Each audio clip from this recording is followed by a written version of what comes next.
বিসমিল্লাহির রহমানির রহিম। প্রিয় সপ্তম শ্রেণীর শিক্ষার্থীবৃন্দ, আশা করি সবাই ভালো আছো। অলি এডুর পক্ষ থেকে তোমাদের সবাইকে স্বাগতম। আজকে তোমাদের ইংরেজি বইয়ের ইউনিট 3 এর পরের অংশ আমরা পড়ব। একটি স্টোরি ছিল লাইফ মাস্ট গো অন পড়েছিলাম এবং এখান থেকে কিছু কোশ্চেনের অ্যান্সারও আমরা পড়েছিলাম। তো আজকে তারপর থেকে শুরু করছি। চলো আমরা এখানে 2 নাম্বার কোশ্চেনটা, did you ever experience a difficult situation like Azmain? আজমাইনের মতো তোমার কি কোনো কঠিন পরিস্থিতির অভিজ্ঞতা রয়েছে? আমরা এই কোশ্চেনটা দিয়ে আজকে আবার শুরু করব। তো চলো আমরা উত্তরে যাই। এই কোশ্চেনটার উপর ভিত্তি করে পরের কোশ্চেনগুলো, যেহেতু এখানে এই কোশ্চেনটার উপর নির্ভর করে পরের কোশ্চেনগুলোর উত্তর লিখতে হবে, তাই এই কোশ্চেনটির উত্তর আমরা অবশ্যই ইয়েস দিব। Yes, I have an experience a difficult situation like আজমাইন। হ্যাঁ, আজমাইনের মতো আমার জীবনেও একটি কঠিন পরিস্থিতির অভিজ্ঞতা রয়েছে। আচ্ছা, তারপরের কোশ্চেনটি আছে হোয়াট ওয়াজ দ্যাট? সেটি কি ছিল? সেটি কি ছিল এখানে আমরা লিখব। এখান থেকে আজমাইনের সাথে মিল রেখেই আমরা লিখতে পারি ইট ওয়াজ এ সাইকেল অ্যাক্সিডেন্ট। আমি এখানে সাইকেল অ্যাক্সিডেন্ট দিয়েছি, তোমরা অন্য কিছুও দিতে পারো। It was a cycle accident. I fell off my cycle and got a serious leg injury. আমি আমার সাইকেল থেকে পড়ে গিয়েছিলাম এবং পায়ের মধ্যে ব্যথা পেয়েছিলাম, পায়ের মধ্যে কঠিন ব্যথা পেয়েছিলাম। Then I could not go to school for 2 months। তখন আমি 2 মাস স্কুলে যেতে পারিনি। আচ্ছা, তারপরের কোশ্চেনটা দেখো, হাউ ডিড ইউ ফিল দেন? তুমি তখন কেমন অনুভব করেছিলে? এই কোশ্চেনটির উত্তরও আমরা গল্প থেকে, স্টোরির সাথে মিল রেখে লিখতে পারি I feel then very sad. আমি তখন খুব দুঃখে ছিলাম বা দুঃখ অনুভব করেছিলাম। I have to pass a terrible time like Azmain. আমি ওই সময়ে আজমাইনের মতো কঠিন একটা সময় পার করছিলাম। How was that solve? সেটি কিভাবে সমাধান হলো? আচ্ছা, এই কোশ্চেনটার উত্তর আমরা লিখতে পারি সাধারণত যখন আমরা অসুস্থ হই, বাবা মা আমাদেরকে সেবা যত্ন করে থাকে, তাহলে আমরা সেভাবেই উত্তরটা লিখতে পারি my parents নার্সড me day and night. আমার পিতামাতা আমাকে দিনরাত সেবা করেছে। My friends also visit me regularly.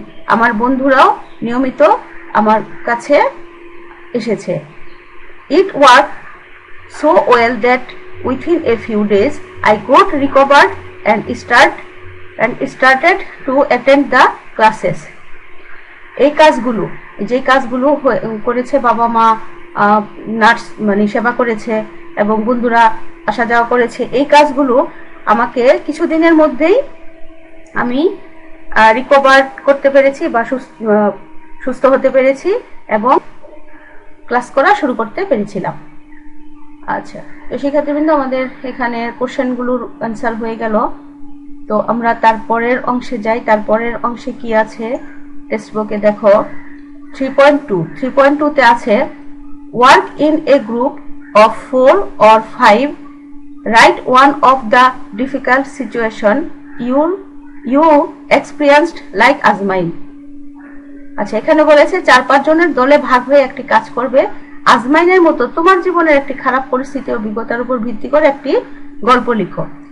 Use the following table to write your story. নিচের যে একটা টেবিল দেওয়া আছে, বলছে লেখার জন্য নিচের টেবিলটি তুমি ব্যবহার করতে পারো।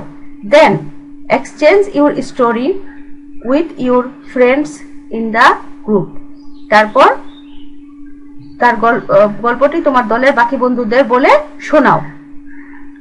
টেল them to share their feelings in the given space. তোমার গল্প শোনার পর তোমার বন্ধুদের অনুভূতি ফাঁকা জায়গাতে লিখতে বলো।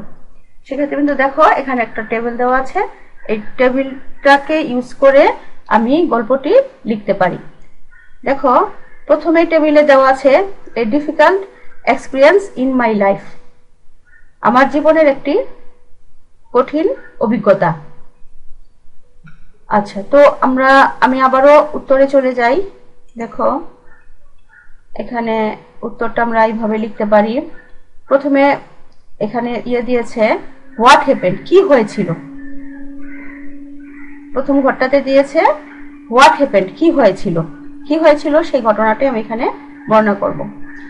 আচ্ছা, এর আগে আমি একটা প্রশ্নের উত্তরে লিখেছিলাম সাইকেল অ্যাক্সিডেন্ট, তো এখানে আমি সাইকেল অ্যাক্সিডেন্ট লিখতে পারি। তো শুরু করব এইভাবে, it was a cycle accident the last year, গত বছর একটি সাইকেল দুর্ঘটনা। I felled off my cycle and got a serious leg injury, আমি আমার সাইকেল থেকে পড়ে গিয়েছিলাম এবং পায়ে প্রচন্ড ব্যথা পেয়েছিলাম। Then I could not go to school for 2 months, তখন আমি 2 মাস স্কুলে যেতে পারিনি। আচ্ছা, এটা হলো হোয়াট হ্যাপেন্ড, কি হয়েছিল। আচ্ছা, তারপরে কলামে দেওয়া আছে হাউ ডিড আই ফিল, আমি কেমন অনুভব করেছি তখন।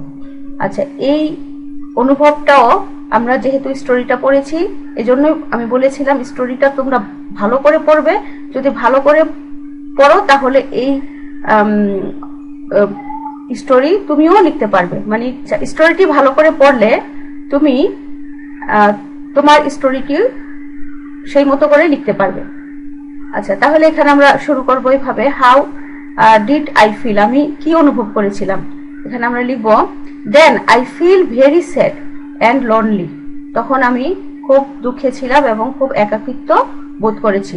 Also I had to pass a terrible time, এবং আমি একটি কঠিন বা ভয়ঙ্কর সময় পার করছিলাম। I was in total darkness about classroom teaching and learning, আমি ক্লাসরুম মানে শ্রেণীকক্ষ, শিক্ষা এবং পড়াশোনা এবং শিক্ষা থেকে আমি সম্পূর্ণই দূরে ছিলাম বা অন্ধকারে ছিলাম। I miss my friends, teachers and classroom, আমি আমার বন্ধুদের, শিক্ষকদের এবং শ্রেণীকক্ষকে মিস করছিলাম। আচ্ছা, সবশেষের কলামটিতে আছে হাউ ওয়াজ ইট সলভ, এটি কিভাবে সমাধান হলো। শিক্ষার্থীবৃন্দ, এই অংশটাও আমরা যথারীতি গল্পের সাথে মিল রেখে, স্টোরির সাথে মিল রেখে লিখব। I took treatment from a doctor and took medicine regularly, আমি একজন ডাক্তারের কাছ থেকে চিকিৎসা নিয়েছিলাম এবং নিয়মিত ঔষধ গ্রহণ করেছিলাম। My parents nursed me day and night, আমার পিতামাতা আমাকে রাত দিন সেবা করেছে। My friend also visit me regularly, আমার বন্ধুরা আমার কাছে এসেছে, আমাকে দেখতে এসেছে। It worked so well that within a few days I got recovered and started to attend the classes. এটি আমাকে এত ভালো কাজ করেছে যে কিছুদিনের মধ্যেই আমি সুস্থ হলাম এবং আমি শ্রেণীকক্ষে উপস্থিত হতে শুরু করলাম। শিক্ষার্থীবৃন্দ, স্টোরিটি লেখা হয়ে গেল। এবার এখানে যে পরের অংশটি, যে তোমার গল্প শোনার পর তোমার বন্ধুদের অনুভূতি ফাঁকা জায়গাতে লিখতে বলো। এই ফাঁকা জায়গাতে বন্ধুদের অনুভূতি এবার আমরা লিখব। বন্ধুদের অনুভূতিটি কি হতে পারে? ফিলিংস অফ ফ্রেন্ডস, বন্ধুদের অনুভূতি। বন্ধুদের অনুভূতিটা এরকম হতে পারে, we were very shocked that our friend got an injury in his leg, আমরা খুব দুঃখ পেয়েছিলাম যে আমাদের বন্ধু পায়ে ব্যথা পেয়েছিল। Then he could not attend the classes, তখন সে শ্রেণীতে উপস্থিত হতে পারেনি। We gave him everything discuss in the class and we visit him every alternative day, আমরা তার সাথে সবকিছু আলোচনা করেছিলাম এবং আমরা পালাক্রমে এক একদিন তাকে দেখতে গিয়েছিলাম। We always pray to almighty Allah, আমরা সর্বশক্তিমান আল্লাহর কাছে প্রার্থনা করেছিলাম that he recovered and attend to school soon, যেন সে দ্রুতই সুস্থ হয়ে ওঠে এবং স্কুলে যোগদান করতে পারে। তো শিক্ষার্থীবৃন্দ, আমাদের 3.2 হয়ে গেল। 3.2 লিসেনটি তোমরা খুব মন দিয়ে দেখবে, না বুঝলে বারবার টেনে টেনে দেখবে, এবং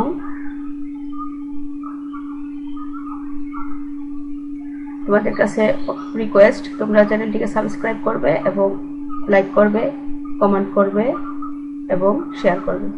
ধন্যবাদ সবাইকে, আজ এই পর্যন্তই। আল্লাহ হাফেজ।